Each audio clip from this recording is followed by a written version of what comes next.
and George. Yeah. You guys can come up. Woo! You want to sit down? Or you want to sit down? It's good. Okay. We get the hammer. Yeah.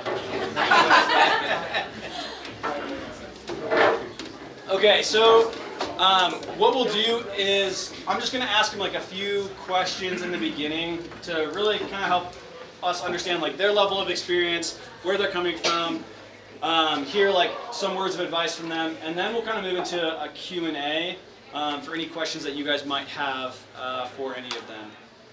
So why don't we start off with just telling us a little bit about yourselves. Luke, start us off. Just a generality. Yeah. Well, yeah. You can say, just give like some background behind you personally, and then what your maybe investment experience is. We're gonna dig more into that in the future, though. Okay. Keep it broad. All right. Yes. My name is Luke.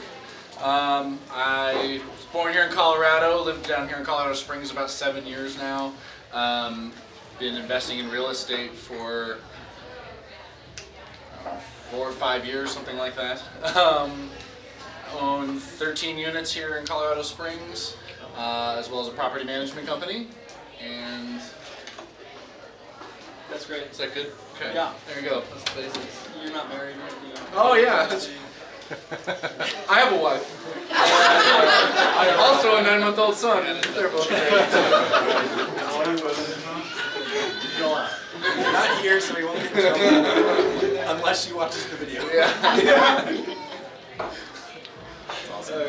I'm Michael. I grew up here in Colorado Springs, out in Black Forest. Lived here all life. My wife is back there somewhere, and I have the super cute little girl running around. Been investing in real estate for about 5 or 6 years, mostly short-term rentals at this point. I don't know, 9, 13, some units. Yeah. Okay, that's pretty great. much it. George. My name's George. I am from Los Angeles and been investing for about 7 years too.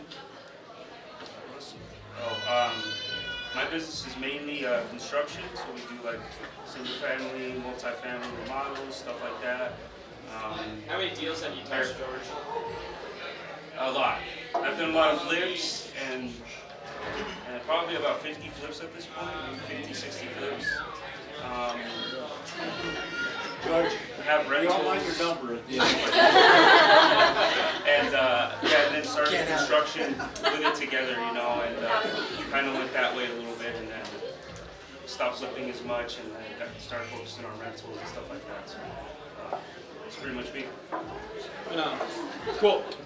And so now, can you tell everyone, each of you, how and why you guys got started in either house hacking or just real estate in general? My wife and I, we actually bought our first home back in 2017 before we knew what investing in real estate actually meant. We kind of stumbled into it, lived there for about 3 years, and then actually Michael and I have been friends for quite a while. Our wives went to high school or middle school and lower together, so that's how we got to know each other. And we got started investing in real estate because they made a crazy dive that I'll let him explain that, you know, turned out to like make him some money and stuff. And so he pushed us into it, and it's been a ride from there. So what's your why? What's up? Oh, my big why? Yeah. So my big why is just, it's, I mean, financial freedom, but freedom at the end of the day, for me and my family to spend our time how we like, whether that's helping or traveling or spending time with friends or working on a company or anything. Just don't really want to be constrained by money. So that's one. Cool. Michael? What was the first question? How did you get started? And what's your why? We got started, my wife and I got married. I was an engineer, she was a nurse. We're like, all our parents are like, you buy a house now, that's what you do.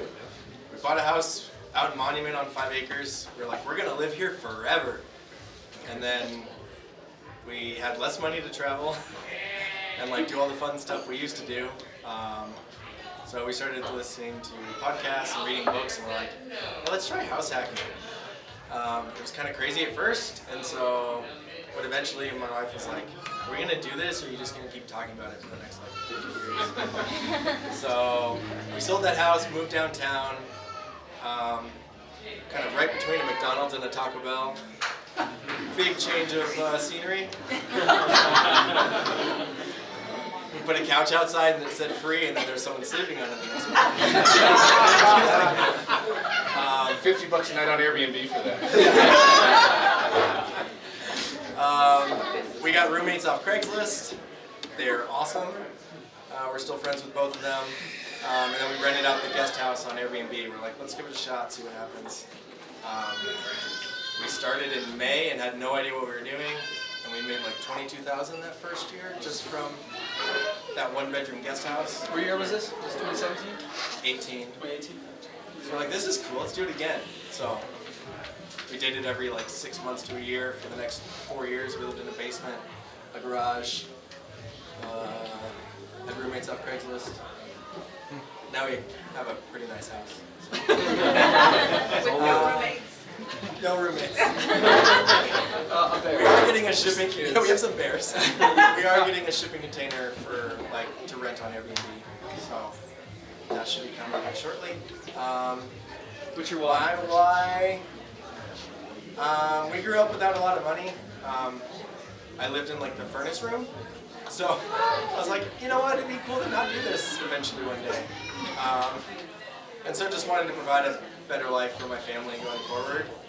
I loved my engineering job as an oil and gas company, but I knew I didn't want to be there for forever. You'd get in the elevator and they'd be like, is it Friday yet? I'm like, this sucks. So that's how we got started. Can everyone hear all right? Are you still doing your day job? No, I quit that last year. Nice, congrats. The whole party for it. Yeah. The whole party. George? What was the question? How did you get started, and then what is your why? I got started by just buying a house here, and then house hacking in the way that I thought back then was getting another one and then renting it out and doing it again and again. I did it a few times that way, so I got started that way, basically with real estate. And then what's your personal why? Why real estate? At this point, it's all I've known how to do. It's all I've kind of done. So, I mean, now that I look at it, and it's what I really like to do. So I do it because I really like to do it, and then I have a son, so that's a good why now. Cool. Okay, so for each of you, tell everyone either your first deal or your best deal. George, you want to start this one? Yeah. Let's see. Best deal, I think the best deal does pretty much the fastest and easiest one that I've ever done, which was just we bought a house it was on Puckett Drive in Fountain. We bought it for $215. We just paint and carpeted it. It was like we literally owned it for 2 weeks, and then resold it to somebody we knew about 3 days later, and we made like $150 grand. That's how it was though. Like, Thought it was a friend. Not anymore. The agent was a friend. But no, it was in really good condition and everything like that. That's all we needed to do. Sure. What year was that? This was like 2019 when it was really hot. Wow. Like summer 2019. Yeah. It was just good timing and everything like that. It was really, it doesnn't happen. Hasn't happened since.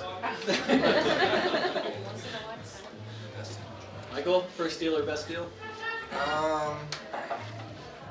First one probably the most important, just because it got us started. You know, you can hear about it or read about it, but then when you actually see it, like, in your bank account. It's kind of cool. So then you get hooked, and then you're telling everyone about it, and they want you to shut up. But So what was the first deal? Can you like explain it in more detail? Like give us maybe the numbers behind it a little bit more. yeah, it was listed at like 420. It was a house and cottage downtown. You can hear McDonald's drive-through from the backyard. There's homeless people in the street, like right across from it. Our family said it was a bad idea. Our friends said it was a bad idea. But the numbers seemed to work out even when I was like super conservative with them. And then knowing that it was just temporary. Like I wasn't gonna live here forever. It was like 6 months to a year, and then we'll own it forever. You know, we only put 5% down, so $20-something thousand to buy that place. Yeah, each roommate off Craigslist paid $700 a room, and then that guest house made $20,000 in the first year. Now the main house probably grosses about 105 a year, and the cottage last year did like 48. We put a hot tub in the middle. It's shared, a cool barbecue area, so it's a 3-2 house with a 1-1 cottage. You can still hear McDonald's. We've had a guest complain that it's too close and you can connect to their Wi-Fi. You're welcome. It's like you can smell the French fries from the backyard. And they still have like 4.95 ratings, so that's probably the best one so far. Or at least the first one. All the rest were similar, but that one was more exciting because it was more influential. Yeah, my first and my best are all one and the same. My wife and I, we bought our first house hack back in November 2019. It's on King Street over in Old Colorado City, and it's a 3-bed, 2-bath main house, and then it's got a 1-bed, 1-bath little mother-in-law suite, basement mother-in-law suite with its own separate entrance and everything like that. And so we bought that for $400,000 back in 2019. How many competing offers did you have? 0 competing offers. We came in at asking and got a few concessions, and it was a different time. How well is that 3-bed, 2-bath doing? Well, I was going to get to that. Yeah. We bought it single family. It was technically a single family home with an ADU, or with a, I guess kind of an ADU. I'm not sure exactly what they classified it at that point, but we were able to buy it as a normal single family home. Put 5% down, which 20 grand. And I wanted to live upstairs in this nice 3-bed, 2-bath house and rent out the basement. And my wife said, no, if we're gonna house hack, we're gonna house hack. And so we, I ran some like rough numbers on it. We hadn't run Airbnb before, and so all we knew was, you know, the one unit that Michael and Kim were running at the time, and we ran some numbers, and the difference between living upstairs and downstairs was going to be $19,000 that first year. And I was like, all right, that's pretty good. Like, all right, we'll live downstairs. It ended up being a hell of a lot more than that. 60. By a lot. And yeah, we still own that property. The 3-bed, 2-bath is, I think, the number 3-bed Airbnb in Colorado Springs, and the 1-bed is top 10 for 1-bedroom. It's number 1. Oh, is it number 1? It's number 1, 1-bed, 1-bath Airbnb in Colorado Springs. The property itself brings in about $180K in revenue a year.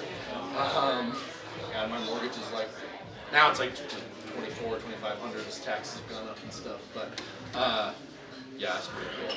So that convinced us to try and do that again. Yeah. Yeah, just to highlight something here, like people say there's like not opportunity. I mean, like a lot of these guys are buying in like what the height of the market would have been. They bought properties that you would have thought, why would anybody buy this? And yet they found like extreme success. And I think like as investors, we have to think outside of like the norm of, oh, like if, you know, like who's gonna buy this house, or like what does it look like on the outside? and you really have to think of like what could this investment be in a very creative way.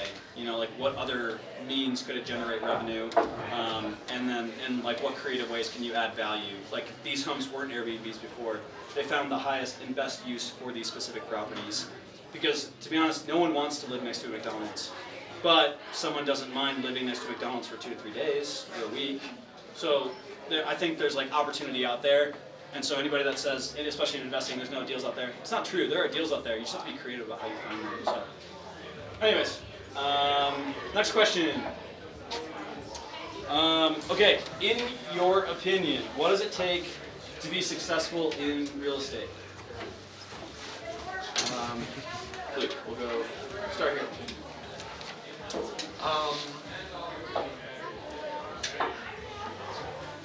That first deal was really, really lucky.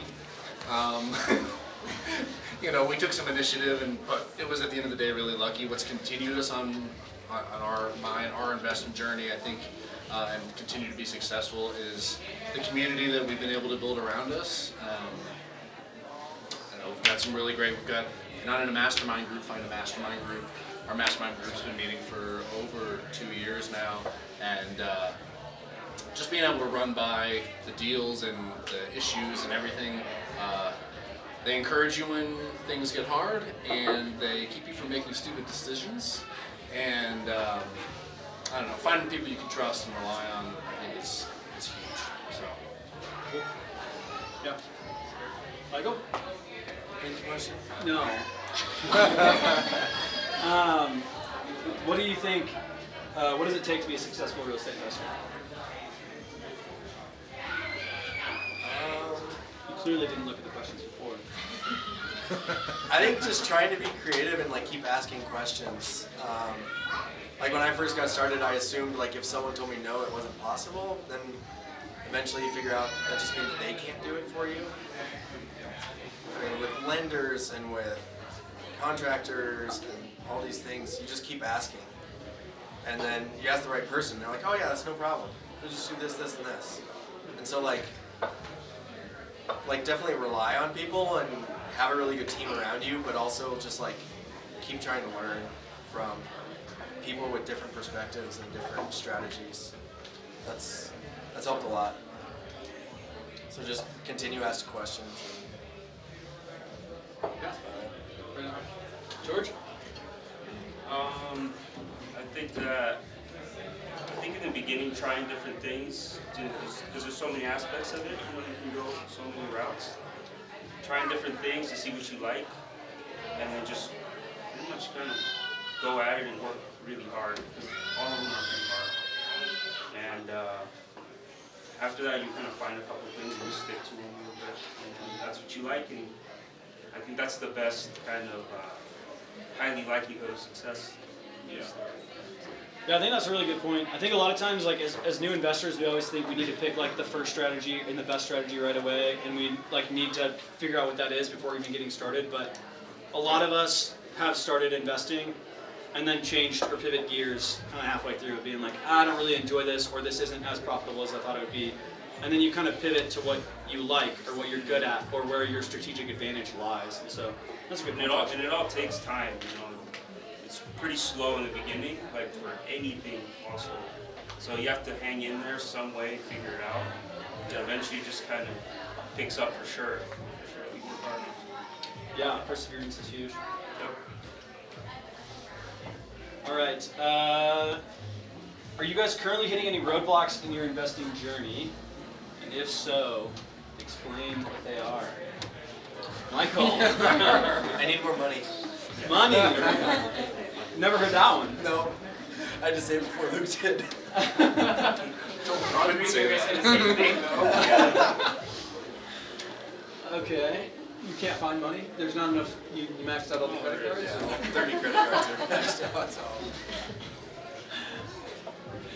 I think They that's think a I'm serious kidding. answer. Yeah. That is a serious answer. Anybody else? Roadblocks? I guess for me, like as far as investing in real estate, it's been almost a year since I bought a property, which is the longest I've gone in the last 4 or 5 years without buying a property.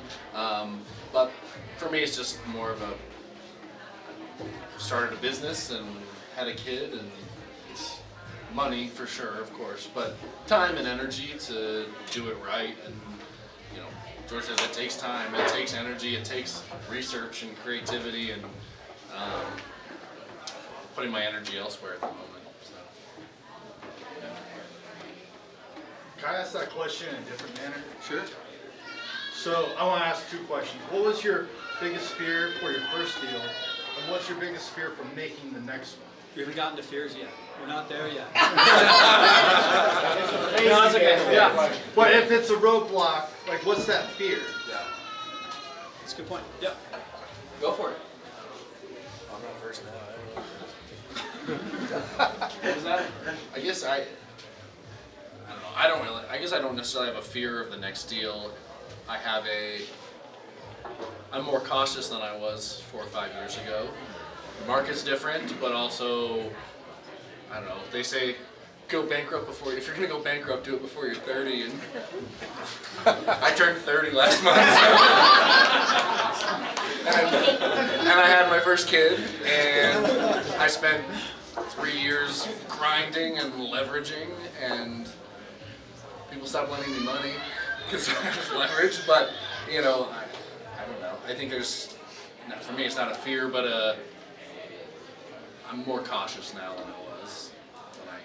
I didn't have probably enough fear on the first deal.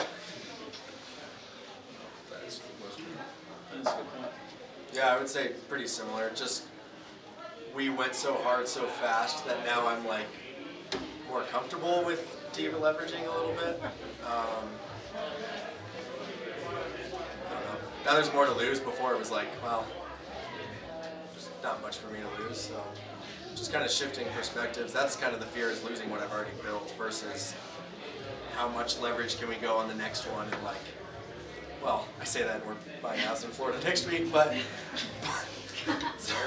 with no money. So we're still kind of pushing the limits, but I guess just especially with having like people around you that you trust, like to keep you in check of like how far leveraged are you, and like what's that look like, and what's your tolerance with it, because we have different tolerance levels. Like we've talked about that with like you know, like are you going to get a 0% interest credit card for 20 grand to do this and then bank on it be able to pay it off in a certain amount of time, or are you going to save up the cash to do it? The first 4 deals were all credit cards. When I bought my first house after selling Bitcoin, and they didn't like that. But now it's like, okay, let's not make too many crazy decisions and try to make sure our family's in a good spot so we don't go backwards.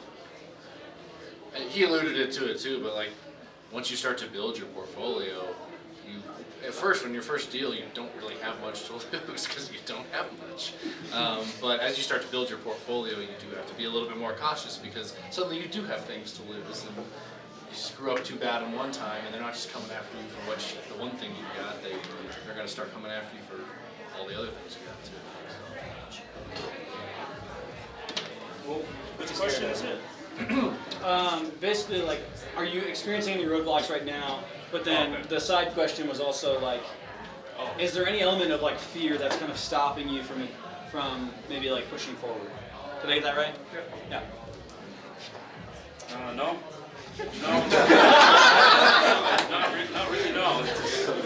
That's how you start to, you just go for it, you know, and calculated obviously, just don't be dumb, but no, you just gotta keep moving forward, I think, on that side. And then there is roadblocks, like right now I wish I would have learned a little more earlier about, you know, how banking works, like straight real banking. And that kind of stops you a little bit when you're learning it as you go. A little bit, you know, kind of shortens your, but just knowing more basically, I wish those are roadblocks. When you don't know enough about something, you're going into it, you're gonna have to stop a little bit and then make mistakes. It stops you, but other than that, no, just keep going. Yeah, with what I'm doing. What is one thing you would do differently or tell your younger investor self? Who's got a good answer? Start earlier? I don't know. Yeah. I probably listened to a ridiculous amount of Bigger Pockets podcasts, read every book there was, and still didn't do anything for like a year. It's like I just didn't do anything. I would bring it up to friends or coworkers, and they were like, "You're crazy." That's Why do you think that is? Why didn't you do anything? I think fear. Like you assume the other people around you that love you and care about you, it's really their own fears getting cast onto you instead of like your fears. I think that part, you know, you want to make your parents proud, make your friends proud, your spouse, like maybe just fear of messing up and not doing it right. So then you think you need to learn more and learn more and learn more, and then you get to a point of like, there's only so much you can learn without doing it. Like, you can't read about hitting a baseball. Like you have to just go do it. And so we were fortunate that and blessed that the first one worked out. But even if it didn't, I think we would have just kept trying because, you know, once you start seeing it or see what's possible, you want to keep going in that direction. Luke, what do you got? Oh, can you tell your younger best yourself, right? Yeah. I just wish I would have kept more properties than I sold. Honestly, there's a lot of people like that, but you just wish you could keep more at this point. You would have kept more of them that you bought at a certain price, in a certain area, whatever, and they ended up flipping. That'd be pretty much it. Keep a little bit more. That's good. Anything to add, Luke? Yeah, I would say I wish early on I had been just a little bit more diligent in what I was doing and in who I was hiring and who I was trusting with my assets. I did get screwed over here and there, but like I got lucky that I didn't get screwed over worse because I put a lot of faith in people to do, I don't know, I didn't feel like I knew what I was doing, and therefore they were more qualified than me because they were an agent or a lender or a contractor, and they obviously know more than I do, and didn't do the background work that I should have to really know what kind of deal I should have been getting, or how much that work actually should have cost, or how long it should have taken to get that work done, or what kind of rate I could have been getting. So I think I got lucky in a lot of ways, and so just spending that extra little bit of time to just do a little research. There's so many resources out there now. Just spend that little bit of time. Kia, next question. I do. So what were some examples of like the mistakes that you made? Or like just some real examples? Yeah, sure. Even early on, like, oh, sorry, yeah. She just asked examples of mistakes or looking back. I mean, like I said, I got lucky that none of them ended up being major, but I had a concrete pad poured at my first property, and I found the cheapest I found the cheapest bid on, I don't know, whatever website. Yelp. I think Yelp. He had one review and it was his wife. We found that out later, but It was called Pro something. I don't know. I didn't know what they were doing, and I was nice and I was trusting. I gave them too much money up front. I let them do their work. It didn't work out. I paid them money anyway. Again, it ended up being to the tune of like $1,500, which so it's not. But like that lesson could have been learned on a much bigger, worse project, or even with like a lender. With my first, with my first lender, like everyone, they're trying to, want you to believe that you're their only option. People that aren't investors don't really know, and I just kind of took the rates and the fees and everything that I got. Again, I don't think I got totally screwed over, but looking back now, I'm like, oh man, I could have talked to these people and these people and these people. I could have used this as qualifying income. I could have, all these different options, but you don't really know until you know. That's why groups like this are great, because people will actually tell you that stuff. But it's hard to find someone that you can really trust to actually have your best interest in mind and not just be looking out for their own bottom line. Yeah. I think that's good. Just to be clear, like, especially for newer investors, like, you will make mistakes. Like, it's inevitable. You can surround yourself with all the right people, and you're going to make a mistake. We all have done it. It's going to probably cost you time and money, but, like, you have to be able to roll through that and just get past it, learn from that, and then push on to the next one. Yeah, I mean, kind of piggybacking off what Jacob asked earlier, it was like what slowed me down from starting, and it was like I was so scared I was going to get it wrong, Yeah. and there was no one to check your work. Like I was like, I just got out of engineering school, and I'm like, what's the right answer? And there is no right answer. Like that part was weird to me. It took me forever to realize like just going forward gained more progress than trying to figure out what was the right answer. Yep. Okay, last question, and then we'll move into kind of a Q&A. What is your next ambitious goal in real estate or business that scares you, but you want to take on?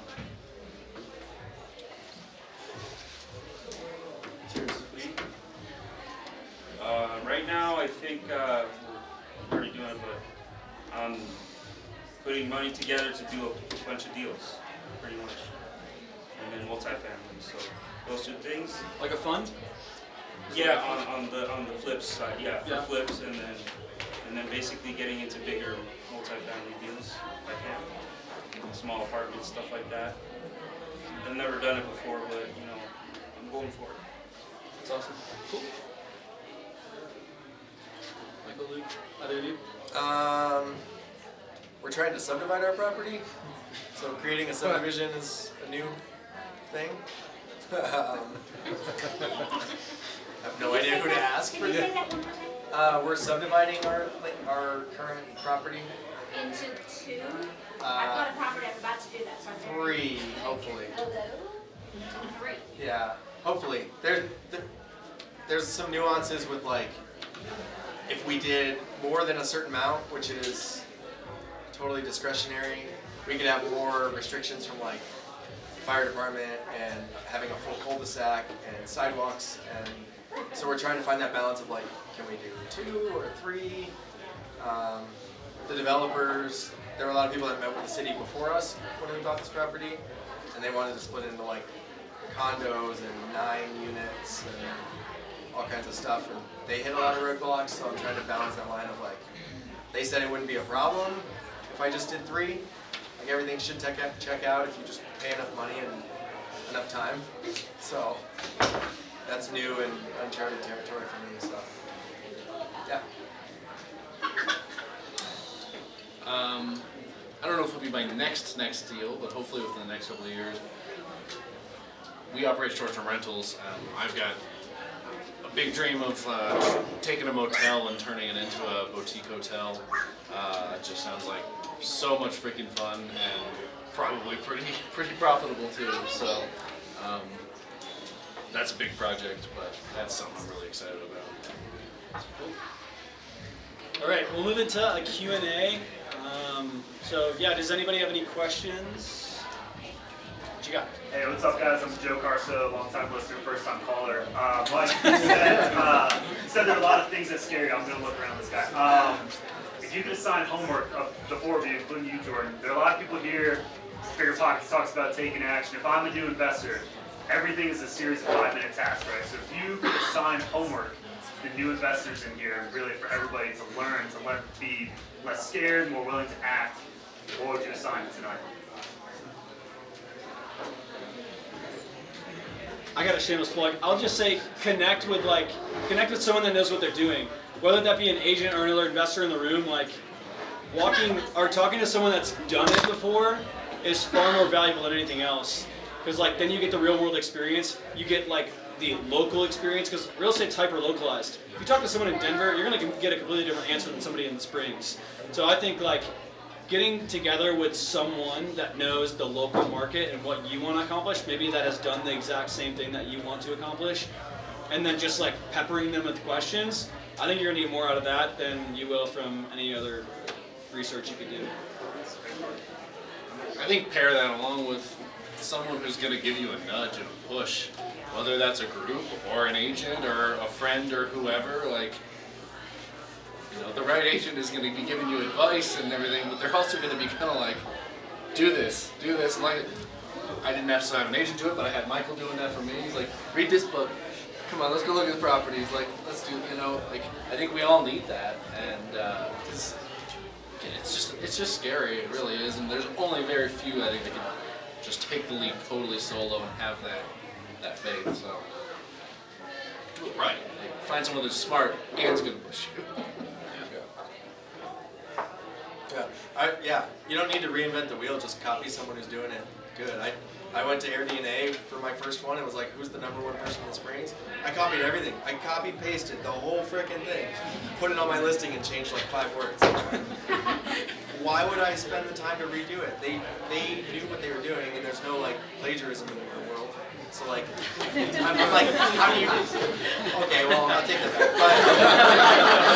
But like the way you caption your photos or the way you lay out, like bedroom 1 has a queen, right? You don't need to come up with it on your own. Just copy who's doing it really good, and then try to be better than them.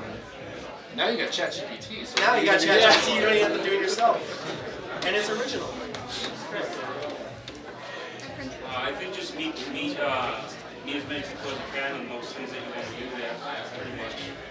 And actually do it. Like actually call, and set up a meeting or whatever. It's just trying and show people that that you care a little bit, that you kind of care to do it, and you're just not messing around, so that you don't waste their time and they actually give you the time. So like just meeting the people. Great question. Yeah. If you guys had 50K liquid today, what would you do with it in today's market in Springs? 50K? 50K, 100K, I mean, somewhere in that range. What would you do with it today if you had that? I'd buy a shipping container because I want to do that. I mean, yeah. It just depends on like the strategy, what are you doing, but I mean, that's a kind of funny amount there because you can't really buy anything, do anything, or it's not a little bit, but I don't know, maybe a down payment on a nice 4 unit to get started and then rent the other ones out and maybe one, depending on the situation, but something like that. Get the most out of something, out of that property, or leverage as much as you can. House hack. I mean, House hack, yeah. House hack is the best freaking bang for your buck that there is. Pretty much. I mean, it doesn't really get better. Like, I think so. Especially if you're limited on that capital. Like, if you want to go out and buy an investment property, you're looking at 20 to 25% down. In the current market, like, to get a semi-decent place, if you're trying to buy downtown, like, I mean, 500 is like maybe gonna get you something kind of okay, and like 25% down on 500, $125,000. That's over your limit. But if you can put only 5% down on that, Yeah. 25 grand is a little bit more doable. Then you got 25. If you got 50 grand, then you got 25 grand for your down payment, 25 grand for renovations. Whether you're doing Airbnb or long term, like there's just not a better bang for your buck. If you want to live anywhere in particular,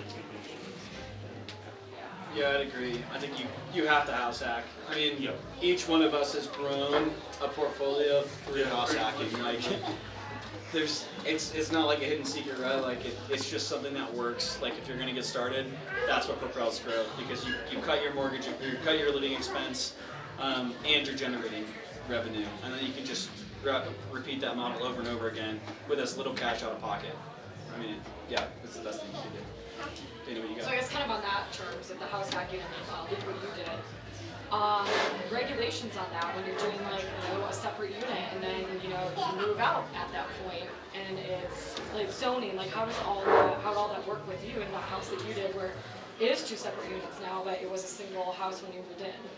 Yeah. So technically, again at the time, I think it was before they really made like set regulations around ADUs and like defined them. Gotcha. So it was now I think we actually have it technically zoned as a duplex now, but I think if we had bought it as it was back then, it probably qualified as a single family with an ADU, maybe.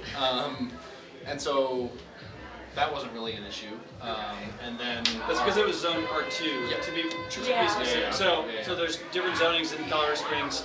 Because of where his was located and the specific property, it was zoned for 2 units, so it doesn't meet the criteria.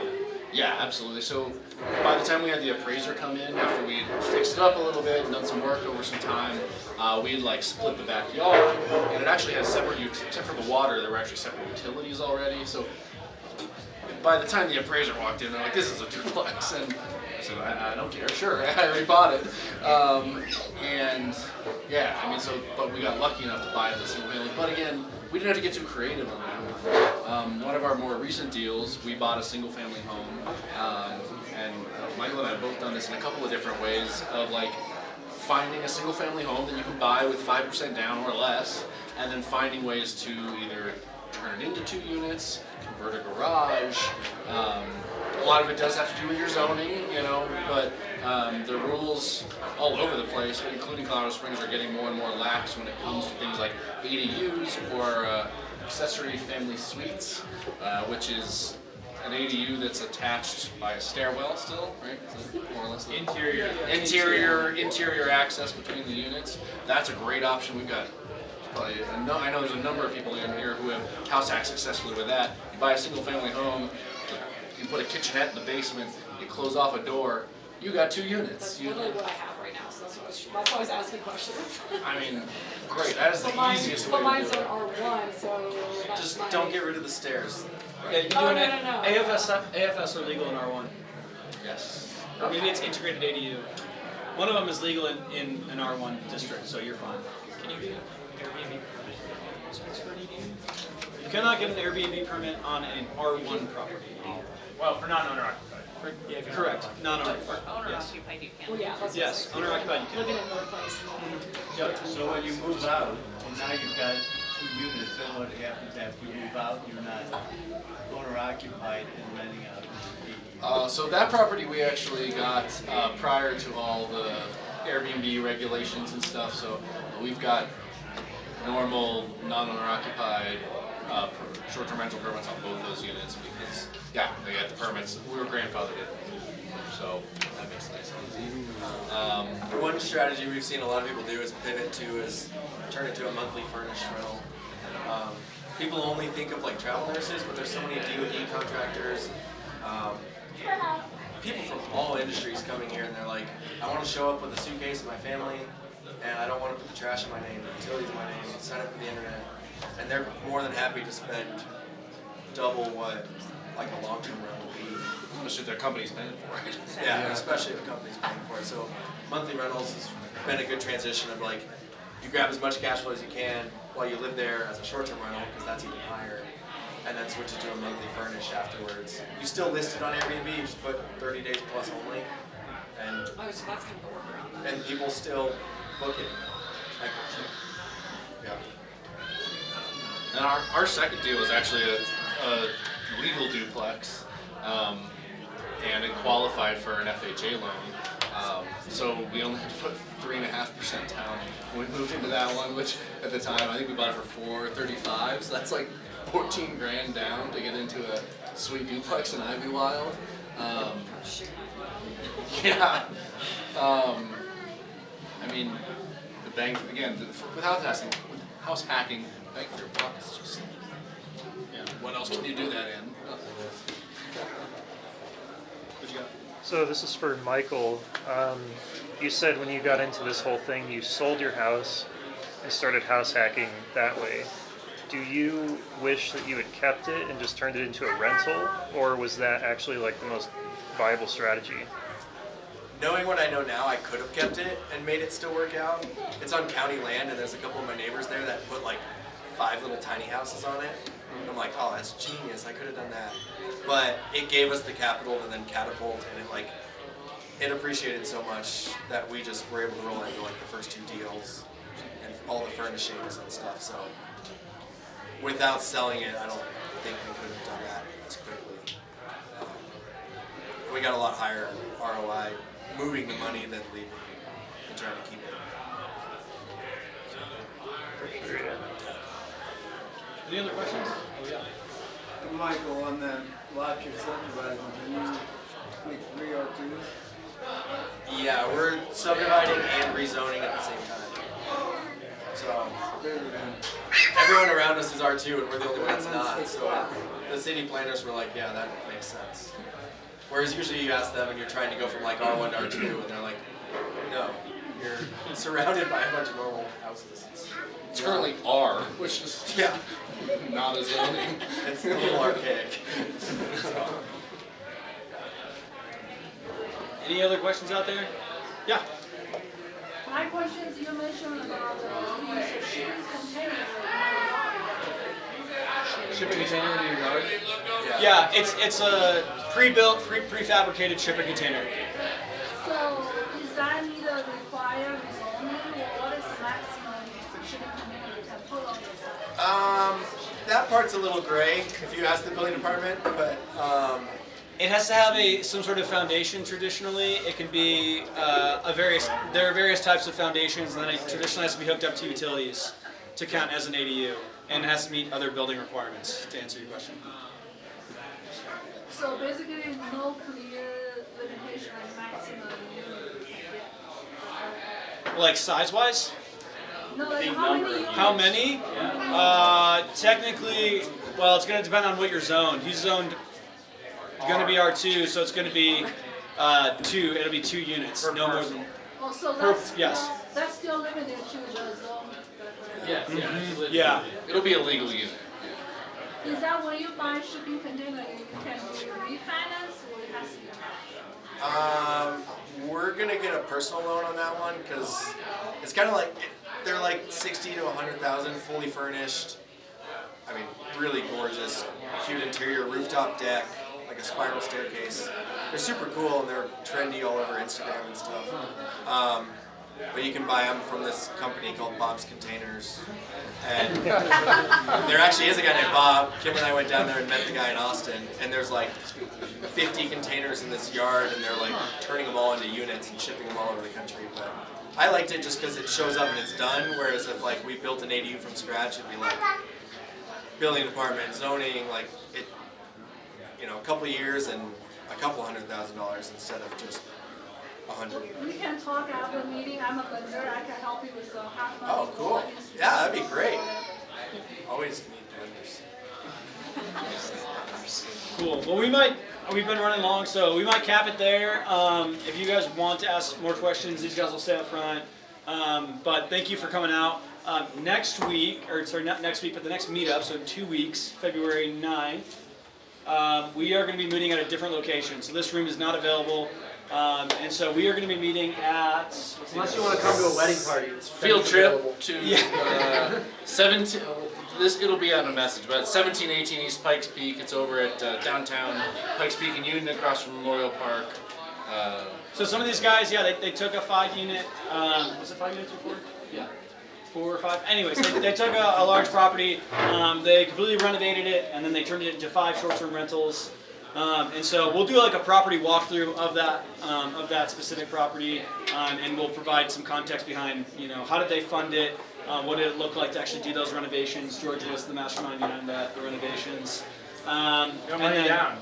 No money down. Yeah, I mean they'll kind of give the whole spread of what that deal looked like, and we'll kind of just do a walkthrough of it, show you maybe before pictures and after pictures, or you don't need after pictures. Anyways, it'll be there. So we'll show you some before pictures, yeah. So that'll be. We'll send out reminders, but that will be February 9th, and then we'll be back here the 2 weeks from there. So the 4th Thursday in February, we'll be back here meeting as normal.